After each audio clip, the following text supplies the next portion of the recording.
selamat hari Minggu dan selamat beribadah secara online bersama GKI Dharma Satelit. Di tengah pandemi ini kita percaya Tuhan akan selalu menolong kita. Mari kita terus berdoa agar pandemi ini segera berakhir dan tetap semangat memuliakan nama Tuhan. Kebaktian minggu ini akan dilayani oleh Pendeta Jusyanto dari GKI Residen Sudirman dengan tema membangun inklusivitas merangkul pluralitas. Kami ucapkan terima kasih atas pelayanan Pendeta Jusyanto. Kami mengajak jemaat sekalian dapat mengikuti ibadah ini dari awal hingga akhir. Dan berikut ada beberapa warta lisan yang dapat diketahui oleh jemaat. 1. GKI Dasa berbagi kasih. Mari kita bersama berbagi kasih untuk saudara kita yang membutuhkan. Kami mengundang jemaat yang tergerak hati untuk berbagi sembako. Target 100 paket sembako dengan harga per paket sembako Rp100.000. Jemaat dapat memberikan persembahan dengan cara transfer ke rekening BCA 82900984450 atas nama GKI Dharma Satelit dan memberikan kode angka 009 sebagai pengganti 3 angka terakhir dari nominal yang ditransfer. Batas akhir transfer hari Minggu 12 September 2021. Acara berbagi kasihnya pada hari Minggu 19 September 2021. 2. Katersasi. Dibuka katersasi secara online melalui Zoom Meeting pada hari Selasa 7 September 2021 mulai pukul 19.00.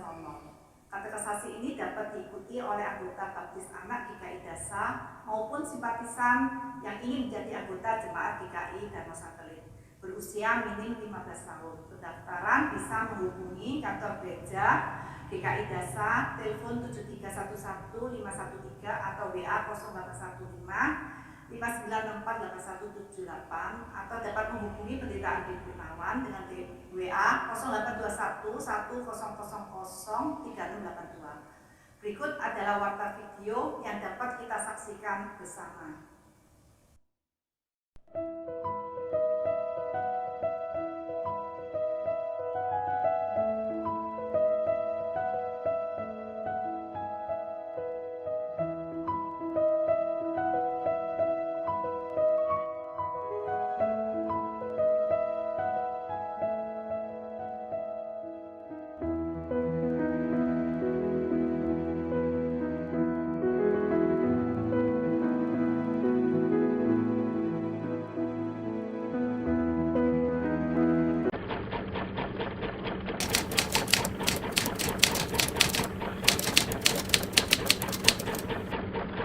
Gempa yang terjadi pada Sabtu kemarin di Kabupaten Malang, Jawa Timur, saudara, berkekuatan magnitudo 6,1.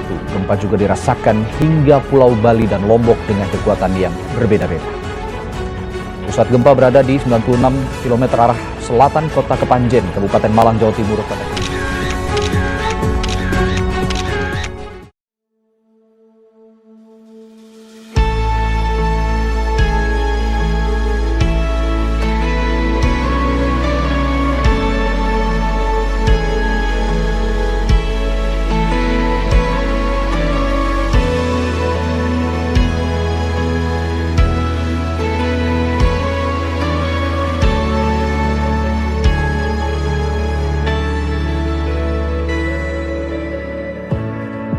Here in the quiet, I learned to listen, leaning on your every word,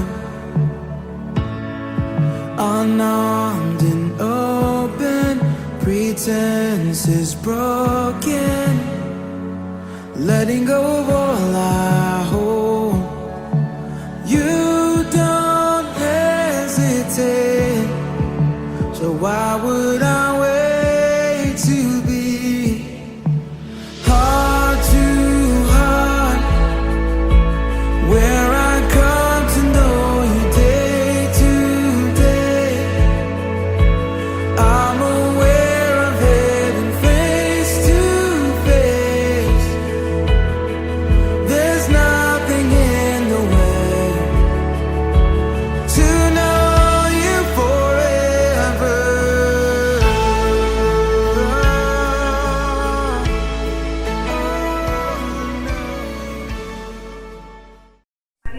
menyiapkan diri untuk memasuki kebaktian ini dengan berdiri dan menyanyikan Kasih Allah Pengikatnya dari PKJ 221 bait 1 dan 2.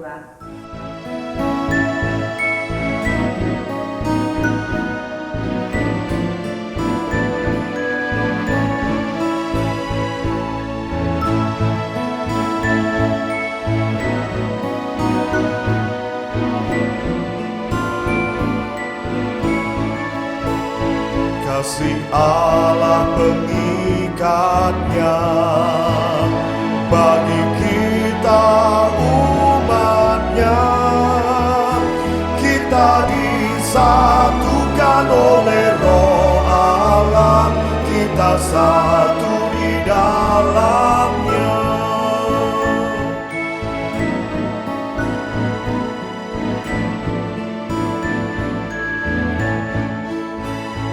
Mari kita bernyanyilah, mari nikmati kasih-Nya, mari gandeng tangan agar dunia tahu kita satu di dalamnya.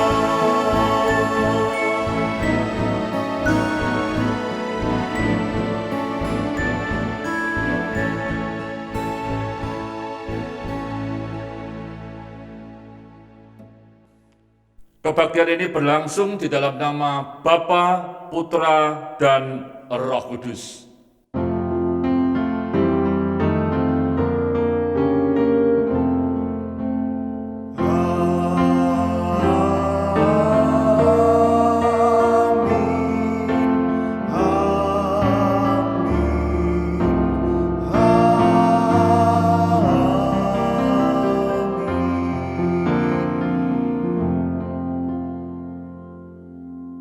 Kasih karunia dan damai sejahtera dari Allah Bapa kita dan dari Tuhan Yesus Kristus menyertai saudara sekalian. Dan menyertai saudara juga.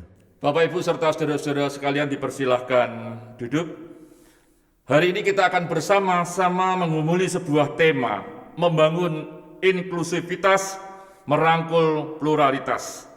Biarlah kita boleh belajar bagaimana kita memiliki sikap terbuka kepada keragaman yang ada. Mari kita satukan hati kita bersatu di dalam doa pengakuan dosa kita. Ya Tuhan, kami bersyukur untuk pagi yang indah yang Kau berikan kepada kami. Kami bersyukur untuk kesempatan kami boleh hidup di dalam dunia ini. Tuhan, seringkali kami hanya memikirkan dan berjuang untuk diri kami sendiri. Bahkan untuk perjuangan itu kami tidak segan-segannya mengorbankan orang lain. Bahkan mungkin kami bisa melakukan perbuatan kejahatan dan bahkan dosa. Oleh sebab itu Tuhan, ampunilah kami. Ampunilah kami yang seringkali menonjolkan diri kami sendiri. Ampunilah kami kalau kami kurang mempercayai Engkau yang menguasai hidup ini ya Tuhan. Di dalam nama Tuhan Yesus, Tuhan yang sungguh mengampuni segala dosa-dosa kami semua berdoa. Amin. Jemaat, mari kita bangkit berdiri, kita sambut berita anugerah yang terambil dari Yohanes 1 Yohanes pasalnya yang pertama ayatnya yang ke-9. Begini bunyi firman Tuhan. Jika kita mengaku dosa kita, maka Ia adalah setia dan adil, sehingga Ia mengampuni segala dosa kita dan menyucikan kita dari segala kejahatan. Demikianlah berita anugerah dari Tuhan. Syukur kepada Allah. Salam damai bagi Bapak, Ibu, serta saudara-saudara sekalian. Jemaat dipersilahkan duduk. Mari kita satukan hati kita bersatu di dalam doa pelayanan firman. Mari kita berdoa. Ya Tuhan, kami bersyukur untuk kasih setiamu yang tidak berkesudahan di dalam kehidupan kami. Kami juga bersyukur Tuhan kalau kami diberi kesempatan untuk kami boleh belajar akan kebenaran firman-Mu. Kami ingin membaca, merenungkan kebenaran firman-Mu. Kami ingin Tuhan bukan saja puas untuk mendengarkan firman-Mu, tetapi kami juga puas karena kami boleh melakukan kebenaran-kebenaran firman-Mu. Kami percaya Engkau yang boleh menolong untuk setiap orang yang ada di tempat kami masing-masing, yang ada di rumah kami masing-masing, maupun hamba-Mu yang akan menyampaikan kebenaran firman-Mu ini. Kami percayakan semuanya ini hanya di dalam nama Tuhan Yesus, Tuhan yang memberikan firman kepada kami. Kami semua berdoa. Amin.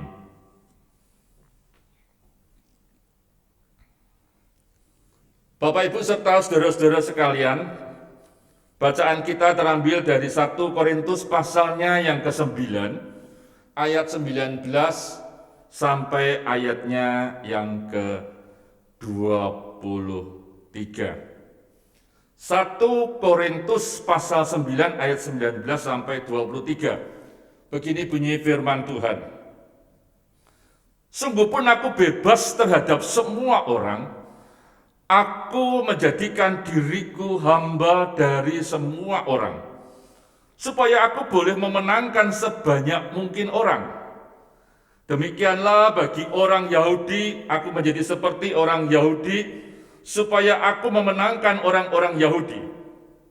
Bagi orang-orang yang hidup di bawah hukum Taurat, aku menjadi seperti orang yang hidup di bawah hukum Taurat.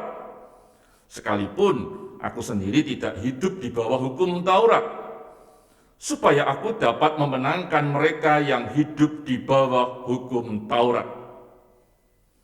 Bagi orang-orang yang tidak hidup di bawah hukum Taurat, aku menjadi seperti orang yang tidak hidup di bawah hukum Taurat.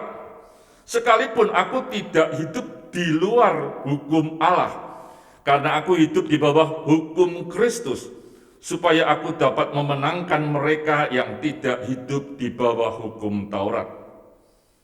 Bagi orang-orang yang lemah, aku menjadi seperti orang-orang yang lemah, supaya aku dapat menyelamatkan mereka yang lemah. Bagi semua orang, aku telah menjadi segala-galanya, supaya aku dapat sedapat mungkin memenangkan beberapa orang dari antara mereka. Segala sesuatu ini aku lakukan karena Injil, supaya aku mendapat bagian dalamnya. Demikianlah pembacaan firman Tuhan. Berbahagialah mereka yang mendengarkan firman Tuhan dan yang memeliharanya. Haleluya. Haleluya, haleluya,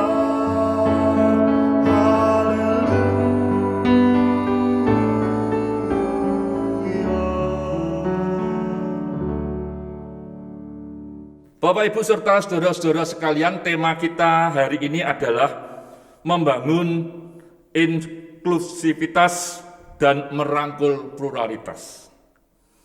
Saudara, apa yang dimaksud dengan inklusif? Inklusif itu terjemahan yang sederhana, termasuk di dalamnya. Artinya, saudara, bahwa termasuk di dalamnya itu adalah orang yang bisa menempatkan dirinya ke dalam cara pandang orang lain atau kelompok orang lain.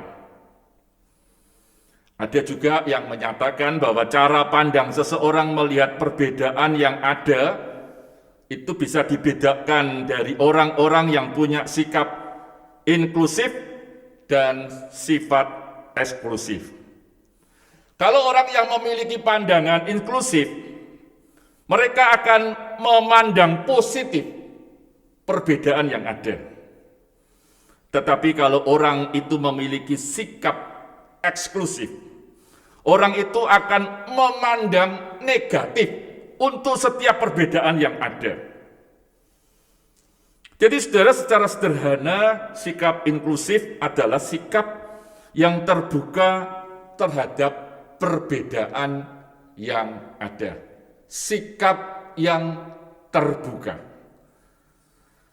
Oleh sebab itu, saudara, kita juga berusaha untuk memahami apa yang disebut dengan pluralitas. Pluralitas itu bisa kita mengerti sebagai keragaman, atau pluralitas itu dapat kita mengerti sebagai kemajemukan. Oleh sebab itu, saudara, kalau kita berbicara tentang membangun inklusivitas dan merangkul pluralitas, itu berarti kita berbicara tentang membangun sebuah keterbukaan dan merangkul keragaman atau kemajemukan. Oleh sebab itu, yang menjadi pertanyaan yang paling besar, saudara, bagaimanakah kita bisa membangun keterbukaan dan merangkul keragaman atau kemajemukan? Mari kita melihat firman Tuhan di dalam ayatnya yang ke-19. Bagi saya itu sangat menarik sekali, dikatakan oleh Rasul Paulus, "Sungguh pun aku bebas terhadap semua orang, aku menjadikan diriku hamba dari semua orang." Saudara, bagaimana kita bisa membangun keterbukaan itu dan bisa merangkul keragaman? Firman Tuhan katakan dalam ayat yang ke-19, menjadi hamba dari semua orang. Saudara, kunci yang pertama adalah menjadi hamba. Paulus berkata di dalam ayatnya yang ke-19 tadi, "Sungguh pun aku bebas terhadap semua orang." Itu berarti Paulus sadar betul bahwa dia itu bebas bersikap terhadap semua orang yang ada di dalam dunia ini. Tetapi Paulus memiliki sikap yang sadar bahwa dia mengambil sebuah keputusan untuk menjadi hamba dari semua orang. Saudara, kalau orang yang terbuka, dia berani menjadi hamba dari semua orang, berarti dia siap untuk menerima semua orang. Kalau dia katakan menjadi hamba, itu berarti ada sikap yang rendah hati yang dia tunjukkan dan sikap untuk mengutamakan orang lain. Saudara, bukankah hal ini menjadi sangat sulit sekali? Teristimewa ketika kita boleh bersama-sama melihat keadaan dan kondisi di Indonesia ini. Keadaan dan kondisi Indonesia yang dulu orang katakan itu damai, gotong royong, terkenal dengan keramah tamahan. Entah beberapa tahun ini orang mulai mengusik semua perbedaan-perbedaan yang ada.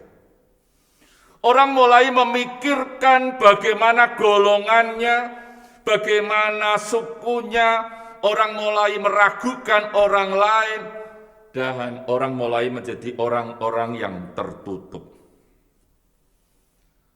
Saudara, mari kita belajar dari Paulus. Paulus menjadi hamba, mau menjadi hamba, karena ia sadar bahwa ia itu terbuka dan mau menerima siapapun juga. Dia sadar betul kalau dia posisikan dirinya sebagai hamba, maka dia siap untuk menerima orang lain dan semua orang lain. Dia siap untuk menerima keragaman, dia siap untuk menerima kemajemukan yang ada. Dan dia pasti menjadi orang yang siap untuk menerima orang-orang di luar Yahudi. Saudara, pertanyaan yang paling sederhana, mengapa orang itu sulit membangun keterbukaan atau inklusif? Kenapa orang lebih cenderung untuk membangun eksklusif? Kenapa orang itu lebih senang berpikir tentang dirinya sendiri? Saudara, seringkali orang tidak menyadari bahwa di dalam dirinya ada keegoan yang luar biasa. Ketika ia mulai membangun rasa kesukuannya, ketika ia mulai membangun kelompoknya, ketika ia mulai membangun golongannya sendiri, ketika ia menganggap apa yang ia bangun, apa yang ia dirikan, dan dia selalu menganggap kelompoknya, sukunya, golongannya, bahkan mungkin partainya, dia anggap bahwa itu yang paling baik, sehingga ia mulai menyalahkan orang lain, mulai menyalahkan suku lain, mulai menyalahkan golongan lain, kelompok-kelompok lain, dan menganggap bahwa dirinya adalah yang paling baik dan paling benar. Saudara, orang-orang yang semacam inilah orang-orang yang sulit menerima keragaman, kemajemukan di Indonesia. Orang-orang inilah yang berusaha keragaman itu disatukan. Orang-orang inilah yang menganggap bahwa kalau semua orang tidak sama pendapatnya dengan saya, maka saya akan melawan orang-orang yang semacam itu. Saudara, bukankah ini terjadi dan sedang terjadi? Dan bukankah kita ini menjadi orang-orang yang miris sekali bahwa keragaman kita, kemajemukan kita masih dipertanyakan.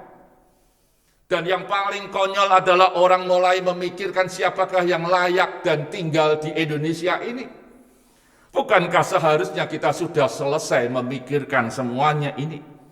Bukankah seharusnya kita menyadari bahwa bangsa Indonesia memang bangsa yang penuh keragaman, kemajemukan? Dan bukankah itu terkenal dengan Bhinneka Tunggal Ika? Saudara, itu yang pertama yang saya katakan, menjadi hamba dari semua orang.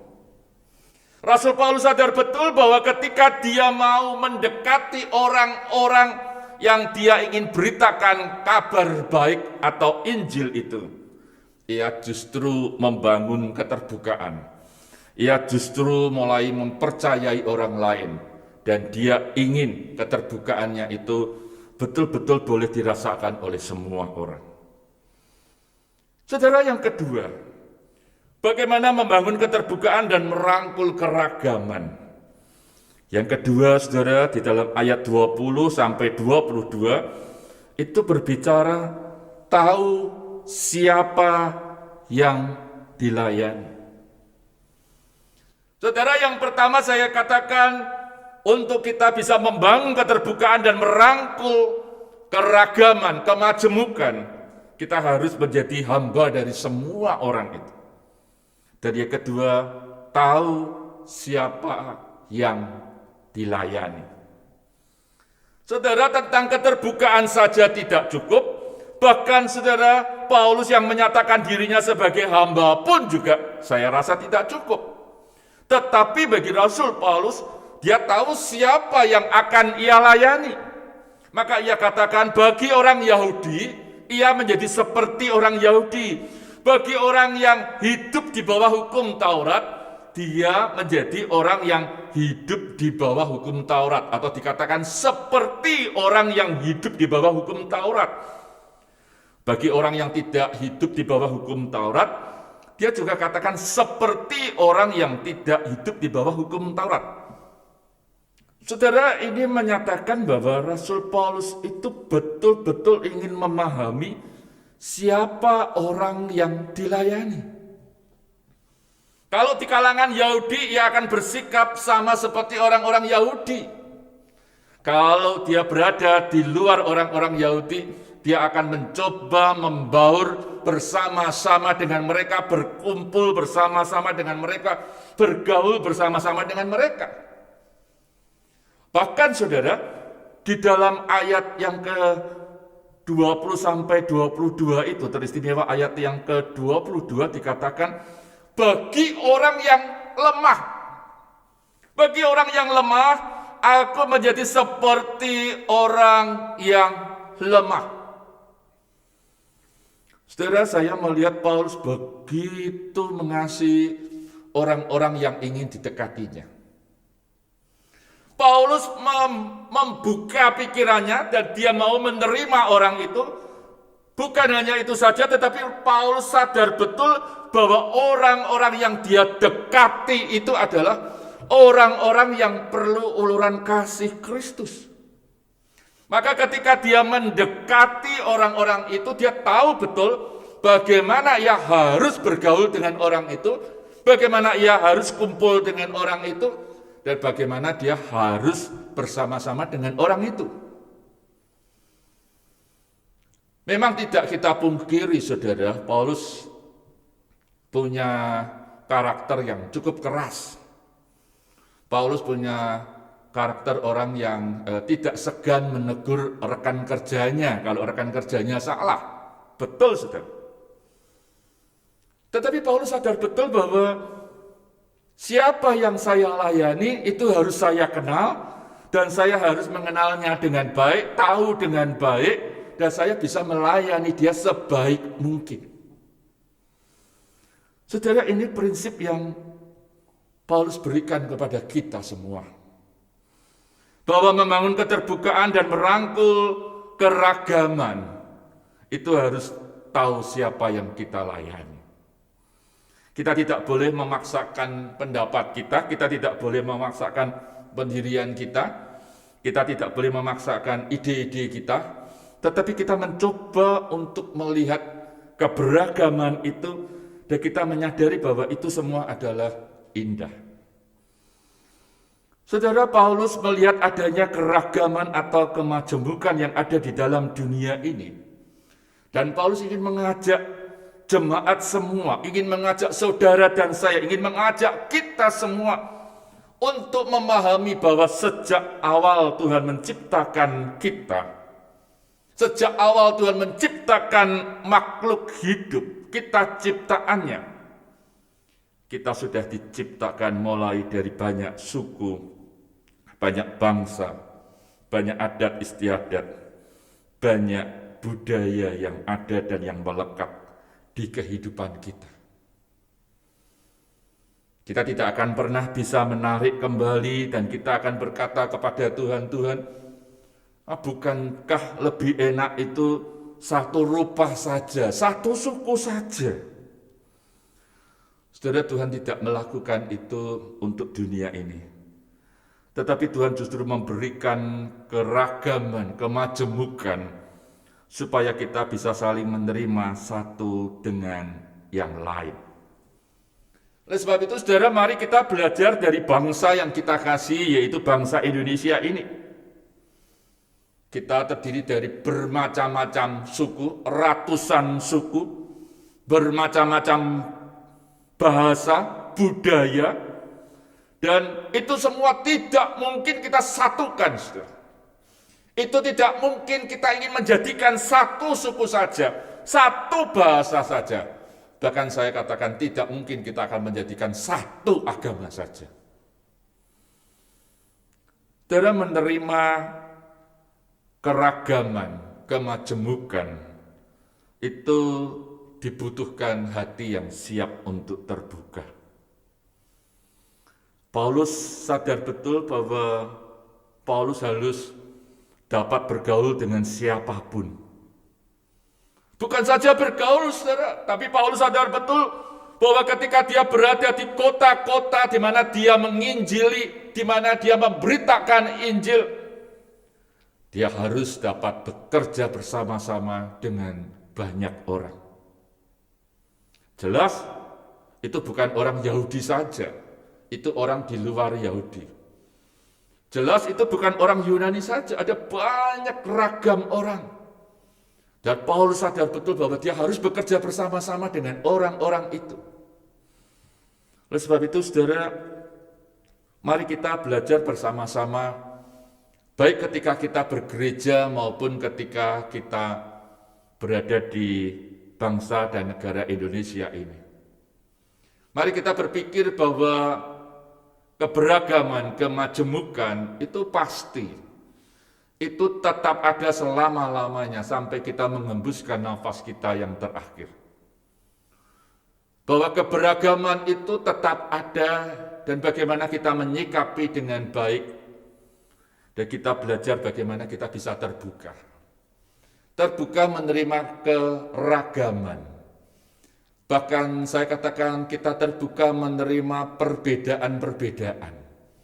Bukan saja perbedaan orangnya, perbedaan pendapatnya, perkataannya, gayanya, logatnya. Mungkin di satu sisi kita tidak senang, mungkin kita di satu sisi berbenturan dengan budaya kita, tetapi kita mencoba untuk menerima mereka semua. Saudara, alangkah indahnya jikalau kita sebagai orang-orang yang percaya kepada Tuhan, sadar betul bahwa membangun inklusivitas dan merangkul pluralitas itu seharusnya terjadi di dalam kehidupan kita. Kita belajar mulai dari keluarga, kita belajar mulai dari kita bertetangga, kita belajar mulai dari kita bergereja sampai bermasyarakat. Saudara, saya mengingat kalau orang tua kami, karena kami tinggal di kampung, saudara, maka bagi kami sekeluarga tinggal di kampung itu adalah peristiwa yang menyenangkan. Karena saya bisa berkumpul dengan banyak orang. Saya ingat masa kecil saya berkumpul dengan orang, ada yang keturunan Arab, ada yang keturunan India, ada yang keturunan Belanda, ada yang Chinese, ada yang Jawa, ada yang Padang, dan banyak beberapa suku yang lain. Kami cukup akrab dengan mereka, kami bermain-main dengan mereka. Terus saudara, kalau hari raya Idul Fitri saya selalu ingat bahwa di rumah kami waktu mama saya masih hidup itu selalu banyak lontong dan opor, saudara. Bahkan kalau hari raya Idul Fitri kami pasti tidak akan masak karena kami kewalahan untuk makan lontong dan opor. Tetapi demikian juga saudara pada waktu hari raya Imlek. Kami atau saya paling tidak saya mengingat peristiwa itu, saya akan pergi ke tetangga-tetangga kami dan saya membagikan kue, kalau di Semarang namanya kue keranjang, ya. Kue keranjang itu, kalau di sini namanya apa ya, kue bulan matahari atau bulan begitu ya, saya tidak tahu. Tapi itu yang saya bagikan, saudara. Ya. Jadi saya bagikan dari rumah ke rumah, orang-orang yang dulu memberi lontong dan opor begitu ya. Itu kami balas dengan kami memberi kue keranjang dari Semarang itu. Dan itu sikap kerukunan yang sangat luar biasa yang saya rasakan. Namun setelah biasa saudara ya, setelah tokohnya mamah tidak ada lagi, maka ya tentunya itu jarang kami alami lagi ya setelah mamah meninggal. Tetapi saudara, yang ingin saya katakan, mari kita boleh belajar bersama-sama bagaimana kita mencoba untuk membangun keterbukaan itu. Kita membangun keterbukaan itu, saya selalu mengingatkan bahwa bangunlah keterbukaan itu melalui keluarga Anda.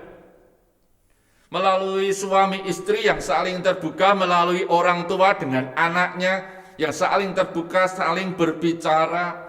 Dan jangan mudah tersinggung ketika orang tua atau ketika anak berbicara kepada kita. Dan kita lakukan semuanya itu dengan baik. Keterbukaan dengan berbagai keragaman yang ada, anak-anak yang dengan tingkah lakunya yang berbeda-beda, kita terima dengan baik. Dan saya yakin saudara, ketika kita lakukan itu dengan baik, maka kita juga bisa bersosialisasi dengan tetangga kita bisa bersosialisasi dengan masyarakat yang ada di sekitar kita. Maka saudara, sebetulnya momentum 17 Agustus, saya itu selalu berharap bahwa saya bisa berkumpul dengan warga, ya. Hanya untuk tahun ini dan tahun lalu itu memang tidak ada 17-an karena kita memang tidak boleh kumpul-kumpul, saudara ya. Tapi setiap tahun ketika saya ada di Surabaya, ketika saya ada di Wisma Permai, saya berharap saya bisa berkumpul dengan warga. Paling tidak makan bareng, ngobrol sana sini begitu ya, menunjukkan keakraban satu dengan yang lain. Dan itulah yang seharusnya kita lakukan dan kita terbuka dengan mereka. Bahkan setiap kali kita berani membuka diri terhadap mereka, setiap kali kita berani merangkul untuk keberagaman, saudara. Disitulah saya katakan indahnya kita itu saling mengasihi satu dengan yang lain. Kita sadar kemajemukan itu tidak pernah bisa ditiadakan. Kemajemukan itu selalu ada. Kemajemukan itu muncul terus setiap saat, setiap waktu. Tetapi bagaimana kita merangkulnya, bagaimana kita menerimanya, bagaimana dengan hati yang terbuka kita siap untuk melakukan semuanya itu. Saudara, Paulus mengingatkan kepada kita, mari kita menerima semuanya itu dengan hati seperti seorang hamba. Hati sebagai hamba itu menjadi kunci bagi kita. Hati sebagai hamba itu menjadi titik tolak bagi kita untuk kita bisa terbuka. Ketika saudara menyadari bahwa kita ini adalah hamba, kita ini adalah pelayan-pelayan semua orang, kita mau melayani semua orang, semua golongan, maka kita akan bersikap netral kepada semua orang. Kita akan bersama-sama dengan mereka untuk mereka dapat hidup juga di dalam Tuhan. Kita juga harus sadar siapa yang kita layani. Kita harus tahu siapa yang kita layani. Sehingga saudara, siapa yang kita layani itu membuat kita ingin mengenal orang itu. Sehingga membuat kita itu ingin dekat dengan orang itu. Dan biarlah sungguh ketika kita bisa kumpul dengan orang lain, kita bisa terbuka dengan orang lain, banyak orang-orang yang akhirnya juga bisa menerima atau paling tidak saudara melihat kasih Kristus itu hidup di dalam kehidupan kita. Paling tidak orang itu tahu orang ini luar biasa sekali, orang ini terbuka, orang ini tidak sombong di dalam hidupnya dan dia mau menerima orang lain apa adanya. Karena ada Kristus yang hidup di dalam kehidupan kita. Biarlah sungguh saudara kita boleh menjadi berkat dimanapun kita berada. Dan biarlah sikap terbuka, sikap yang mau merangkul keberagaman, itu menjadi bagian di dalam kehidupan kita. Tuhan Yesus memberkati. Amin. Saat teduh.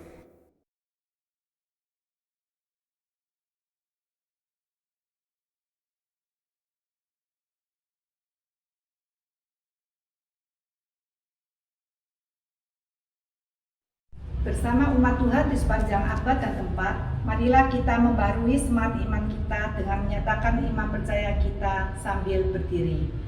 Aku percaya kepada Allah, Bapa yang Maha Kuasa, Khalik langit dan bumi, dan kepada Yesus Kristus, anaknya yang tunggal Tuhan kita, yang dikandung dari Roh Kudus, lahir dari anak darah Maria, yang menderita sengsara di bawah pemerintahan Pontius Pilatus, disalibkan, mati dan dikuburkan, turun ke dalam kerajaan maut.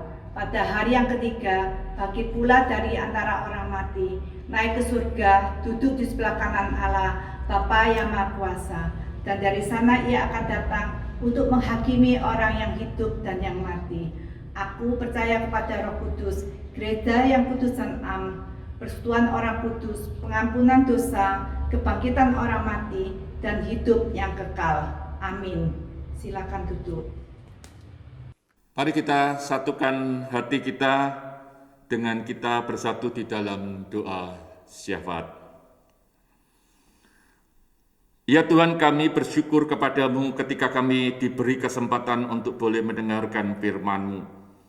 Kami tahu Tuhan, membangun keterbukaan dan merangkul keberagaman itu tidak mudah. Tetapi Engkau mengajarkan kepada kami untuk memiliki sikap sebagai hamba. Kami boleh menjadi hamba bagi mereka-mereka. Kami juga tahu bagaimana dan apa yang seharusnya kami lakukan ketika kami mencoba mengenal mereka, mengetahui mereka. Kami tahu Tuhan, itu semua kami lakukan untuk kemuliaan-Mu ya Tuhan. Berikan kerendahan hati kepada kami semua ya Tuhan, untuk kami boleh dan untuk kami mendapatkan banyak orang-orang yang mungkin melalui perbuatan-perbuatan kami, mereka akan menjadi orang-orang yang bersukacita, menjadi orang-orang yang bisa saling mengasihi satu dengan yang lain. Tolonglah kami dan bukalah kami ya Tuhan, supaya kami hidup di dalam Engkau.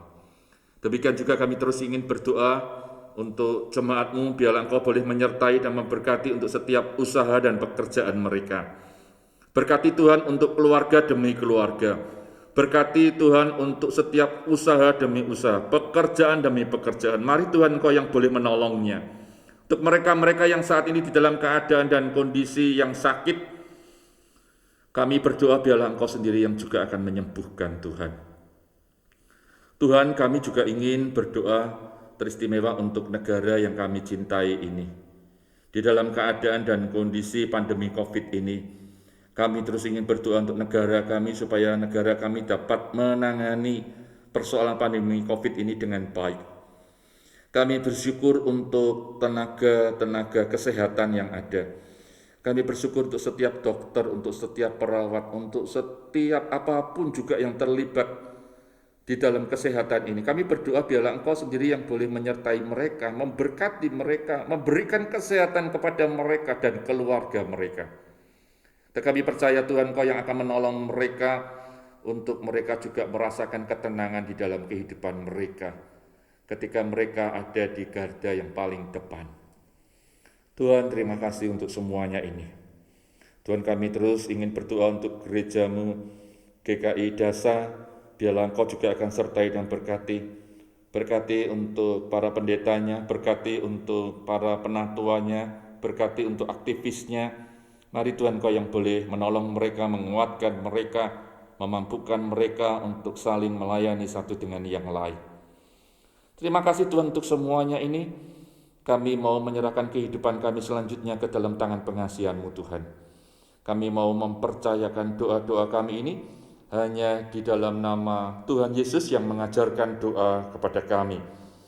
Bapa kami yang ada di surga, dikuduskanlah nama-Mu, datanglah kerajaan-Mu, jadilah kehendak-Mu di bumi seperti di surga. Berikanlah kami pada hari ini makanan kami yang secukupnya, dan ampunilah kami akan kesalahan kami, seperti kami juga mengampuni orang yang bersalah kepada kami.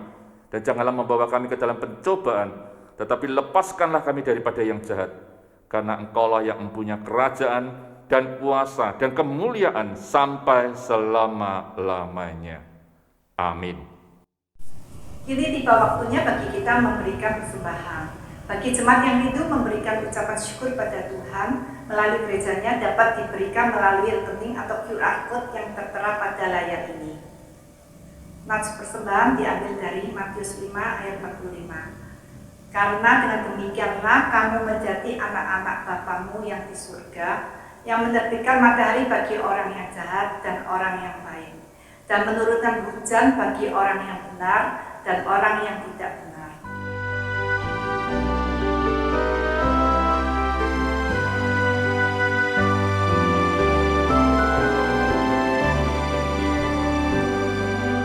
Tuhan, betapa banyaknya berkat yang Kau beri, teristimewa rahmat-Mu dan hidup abadi.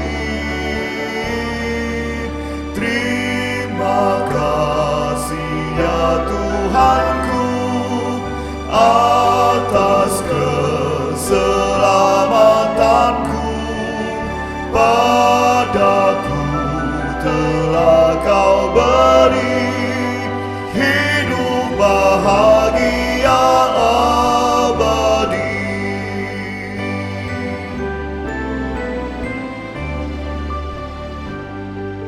Setiap hari rahmat-Mu tiada putusnya.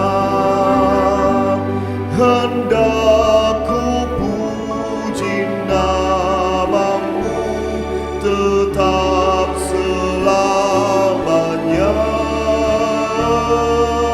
Terima kasih ya Tuhanku atas keselamatanku.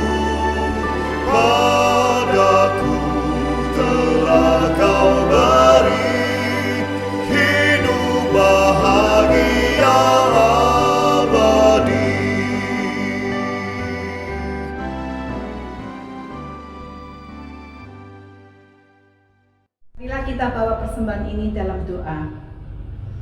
Bapa kami yang bertata di dalam surga, Tuhan, kami sangat bersyukur karena Engkau adalah Allah yang sungguh baik atas berkat, penyertaan dan perlindungan dalam kehidupan kami.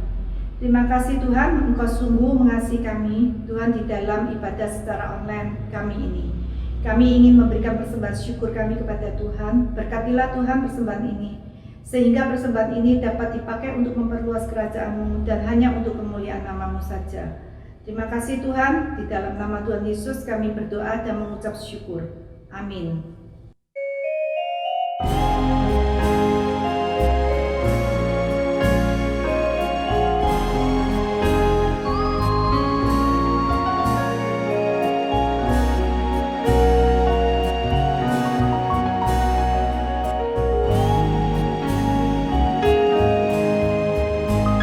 Perintah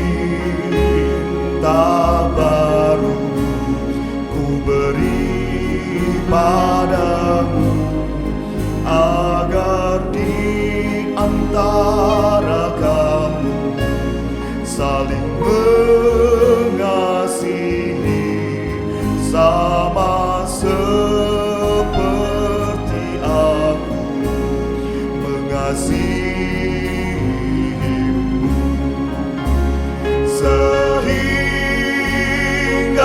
orang akan tahu engkau muridku, jikalau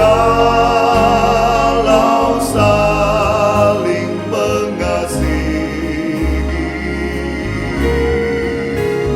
Sehingga orang akan tahu engkau muridku, jikalau saling mengasihi. Perintah baru ku beri padamu, agar di antara kamu saling mengasihi, sama seperti aku mengasihimu. Sehingga orang akan tahu engkau muridku, jikalau saling mengasihi. Sehingga orang akan tahu engkau muridku, jikalau saling mengasihi.